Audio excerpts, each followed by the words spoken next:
Salut, je ne sais pas ce que vous pensez de ces petites vidéos où je vous parle de l'histoire d'une marque de miniatures, d'un fabricant de miniatures, en déballant un colis que j'ai commandé.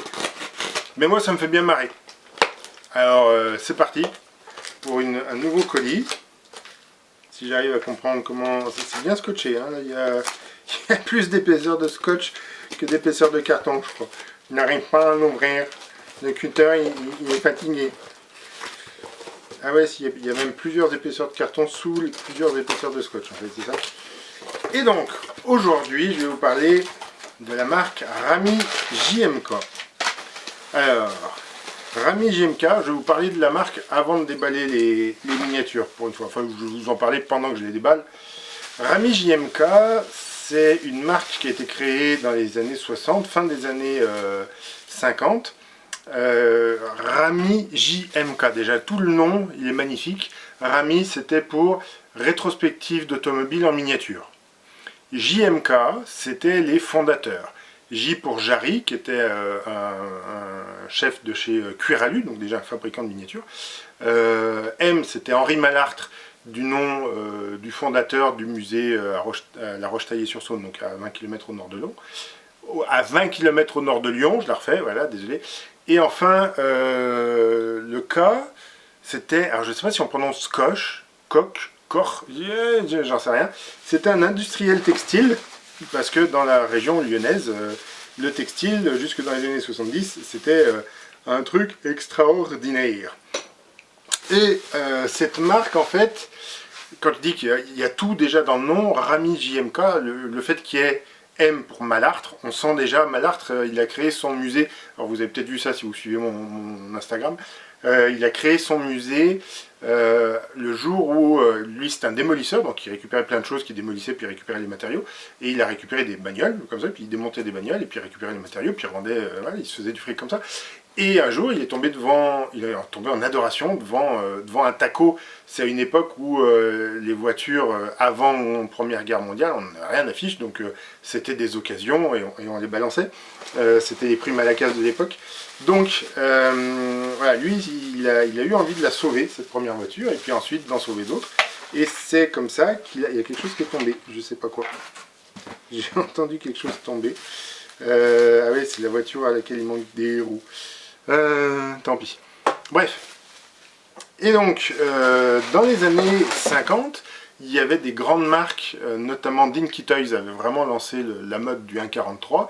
Et donc Solido, CIJ, Dinky Toys, plein d'autres faisaient du 1,43, mais du 1,43 jouait. Donc le 1,43, bougez pas. Hop, donc le 1,43 qui est directement issu des échelles de modélisme ferroviaire. Voilà, ça donne... Ça c'est une Buick par Dinky Toys France. Et ça c'est une Jaguar par Norev. Donc on a à cette époque-là des voitures de ces tailles-là.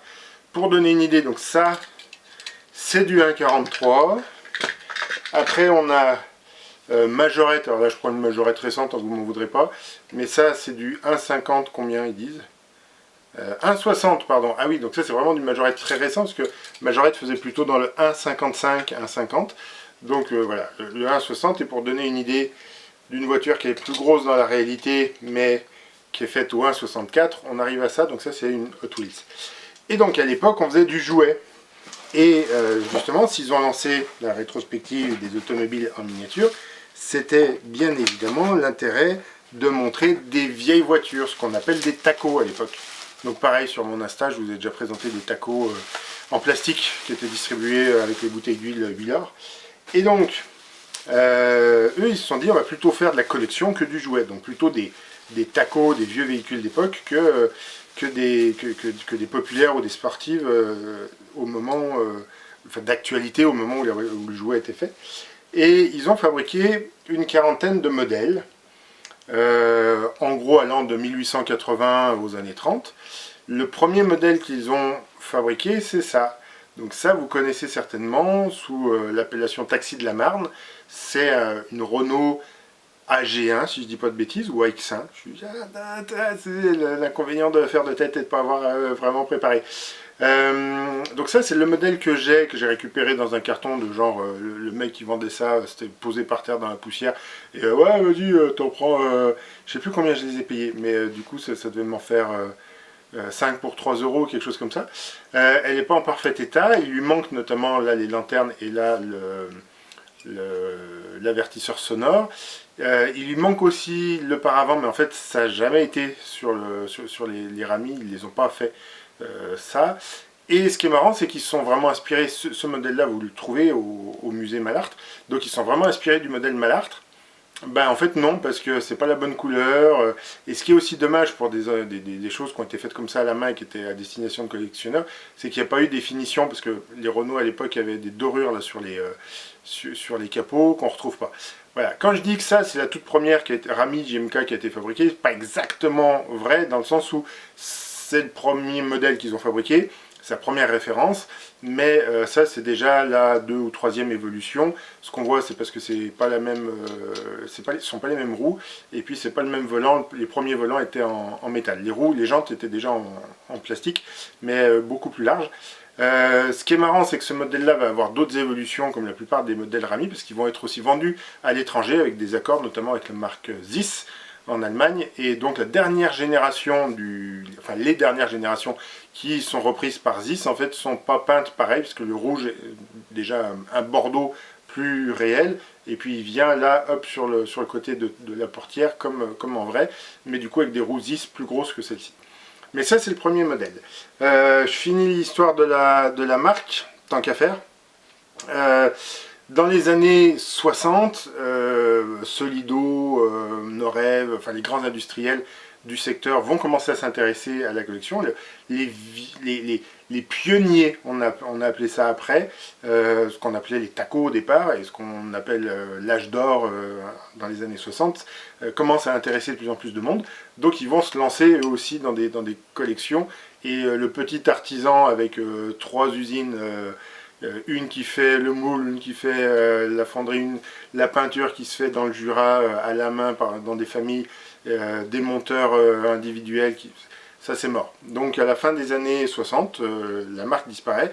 Il y a une tentative de relance dans les années 80 qui est purement commerciale, ne sont pas les fondateurs. D'ailleurs je crois que dans les fondateurs ils étaient au moins 2 des 3 à être morts, il me semble, quand la marque a tenté d'être relancée, mais ça n'a pas du tout fonctionné. Je n'ai pas de Rami de cette époque-là, il faudrait que j'en cherche une. Je n'ai pas de boîte des Rami JMK non plus, parce que les boîtes étaient vachement belles.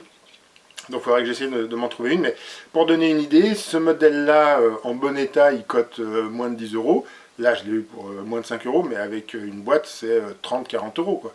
En parfait état, selon la génération, ça peut coûter un peu plus cher.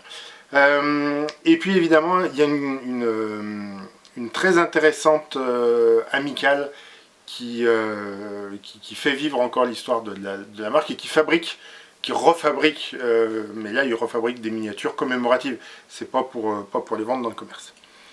Donc, le colis d'aujourd'hui, avec certaines choses qui sont vraiment magnifiques. Donc on va commencer par ce coupé docteur, c'est un de Lyon si je dis pas de bêtises. Pas du tout, c'est un Gauthier Verle, je sais pas. J'en ai trouvé dans d'autres, notamment chez les Taco Wheeler. C'est une marque que moi je connaissais pas avant d'en avoir des miniatures. Et vu que j'ai trouvé plein de constructeurs, plein de fabricants de miniatures qui ont refait des voitures de ce constructeur, et surtout cette voiture-là, et ben j'en ai déduit que ça devait être un constructeur important de son époque. Mais je ne sais pas trop. Donc on peut apprécier, je ne sais pas si ça va vouloir faire le zoom, la mise au point. Allez, copain, mise au point. Ça ne veut pas faire la mise au point. Pourquoi il ne veut pas faire la mise au point? Hop. Est-ce que tu me fais la mise au point là? Voilà. Donc là, comme ça, vous pouvez admirer. C'est quand même un vraiment beau modèle, qui est en très très bel état, avec plein de petits détails très intéressants. Donc là, pour le coup, il y a les lanternes en métal. Voilà. Du coup, je vous remonte ma Renault Taxi de la Marne. Je vous la montre de l'autre côté, parce que là, je vous montre la roue qui est cassée, c'est pas chouette. Hop. Vous voyez, ça a quand même de la gueule. Et puis donc là, c'est déjà en Zamac, hein, donc c'est déjà un petit peu lourd. Et puis, j'ai commandé 2 autres modèles au même acheteur. Ça, c'est un modèle qui est visible au musée et qui est absolument magnifique et qui m'a vraiment épaté parce que j'ai trouvé très très chouette de pouvoir voir ce genre de véhicule dans un musée. Donc ça, c'est une voiture à vapeur. J'avoue que je ne sais pas trop si c'était anglais ou je me souviens pas. Je mettrai. Donc voilà, là on devine qu'il y a, le système de chauffage. Hein. Donc là, il y a un vrai chauffeur, le mec qui fait chauffer la machinerie pour que ça avance. Et après, ça entraînait les roues. Je ne suis pas ingénieur, donc je ne sais pas exactement comment ça fonctionnait. Des roues qui devaient être en bois, j'imagine, puisqu'on n'a pas la même finition que sur les deux précédentes que je vous ai montrées. Donc là, s'il n'y a pas de cerclage noir, c'est que ça ne devait pas y avoir de pneumatique à l'époque. Et on a une petite porte à l'arrière qui s'ouvre, qui, je viens de faire tomber quelque chose. Qu'est-ce que j'ai cassé? Qu'est-ce que j'ai cassé? C'est juste une roue, ça va, c'est cool. Mais ça me permet de remarquer que cette miniature n'est pas en parfait état. Il manque des éléments, donc je ne sais pas s'ils sont tombés dans la boîte. Je vais regarder. Et puis un autre modèle qui m'a bien fait marrer. Voilà, c'est quelque chose d'extraordinaire. Donc là aussi, à chaque fois, il y a quand même de la belle finition. C'est pour ça que je disais que c'est dommage qu'ils n'aient pas peint les capots sur le taxi Renault, parce qu'il y avait vraiment un effort, quoi. Ils ont fait des ouvrants, quoi. Bon, qui s'ouvrent moyennement. Donc là, on a un véhicule, vous voyez, le poste de conduite qui s'est fait un peu écraser sur mon modèle. Mais le poste de conduite est à l'arrière. Et donc ça, c'est une... désolé, la technique fait des siennes, ça a coupé automatiquement. Ça, à l'époque, c'était déjà, quand je dis à l'époque, c'est 1898, pardon. C'est une Hottier et c'est une voiture électrique. Voilà, si vous allez au musée de la Roche-Taillée, il y a plusieurs véhicules électriques, donc il y a une approche assez intéressante qui montre que déjà à l'époque, il y avait des choses qui se faisaient. Alors,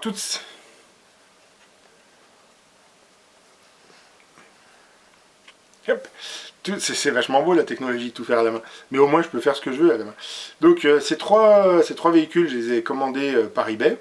Mais en fait j'avais placé une enchère sur le premier, puis les deux autres se terminaient une semaine après, enfin 5 jours après. Donc je me suis mis d'accord avec le vendeur sur le fait que je lui paierais tout en même temps. Et que je validerais donc l'achat en même temps. Mais lui, il n'a pas vraiment fait le nécessaire de son côté en termes de gestion des ventes. Donc en fait, je me suis fait striker par eBay parce que je n'avais pas payé à temps le premier. Voilà, donc je dois avoir j'ai un casier judiciaire maintenant chez eBay. Donc on s'est mis d'accord. En fait, c'est lui qui. Voilà, on s'est mis d'accord pour qu'il me l'envoie. Et du coup, il m'a envoyé les trois que je lui avais achetés. Et puis il en avait une autre. Voilà, qui est celle-ci, qui est un tonneau Panhard Levasseur, qui a fait des tonneaux, voilà, qui est une roue complètement cassée, à laquelle il manque peut-être des accessoires. Là, je vois qu'il y a un trou sur le côté. Je ne suis pas un spécialiste de la marque Rami, donc je ne sais pas exactement ce qui peut manquer.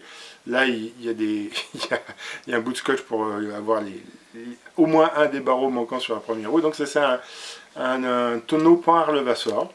Hop, attendez, je vous refais le point, non pas sur ma tête, mais sur la voiture. Et du coup, celle-là, il me l'a offerte. Parce que personne ne voulait la lui acheter. En fait, personne ne voulait lui acheter les autres modèles non plus. Donc voilà, on a réussi à faire affaire quand même. Je lui ai payé le tout, et du coup, il m'a offert celle-ci. Très gentil, du coup, merci bien. Voilà, pour se faire pardonner d'avoir mal géré ses paramètres de vente. Voilà, et ben... je vais, à l'occasion, quand il y a des beaux arrivages comme ça, je vous en reparlerai de différentes marques, parce qu'en fait c'est ça que je trouve chouette. C'est que je vous fais une vidéo qui vous présente aussi des véhicules que vous n'avez sans doute jamais vus dans votre vie, parce que celui-là, moi je l'ai découvert, vraiment je ne savais pas que ça existait. Je l'ai découvert en vrai dans le musée, je me suis dit, waouh, trop fort. J'aurais adoré, j'ai pas osé, j'aurais adoré pouvoir monter... là, sur la plateforme et puis regarder comment ça fonctionnait la chaudière plus en détail. On peut peut-être en se mettant d'accord avec les conservateurs du musée, mais là j'ai pas osé. Et donc voilà, des belles ramies. Alors ça ce sont des ramies JMK. Je cherche une boîte de ramies JMK avec une ramie JMK dedans tant qu'à faire. Et puis il y a la SA Rami qu'on a fabriqué dans les années 80, j'aimerais bien en trouver au moins une ou deux. Et puis il y a l'Amical qui en fabrique. Je suis pas adhérent à l'Amical, mais peut-être que je vais y réfléchir pour voir les commémoratives qu'ils peuvent proposer, s'il y en a une ou deux qui sont chouettes. Et nous, on se retrouve la semaine prochaine, je pense, pour une course, a priori, hein, c'est plutôt pour ça. C'est marrant, en fait, je fais des vidéos de unboxing qui attirent beaucoup moins de gens que les vidéos de course, mais les vidéos de course ne retiennent pas les gens. En fait, les gens, une fois, ils regardent 2 minutes et puis ils s'en vont. Les gens restent plus longtemps sur les unboxings. Je n'ai pas encore de statistiques sur les vidéos où je raconte un peu l'histoire, pas de manière très historique puisque je le fais de tête, mais j'attends de voir si ça fonctionne, si ça rapporte plus de monde ou pas. Voilà, et ben je vais retourner faire mes muses avec mes voitures, et puis bonne semaine à vous.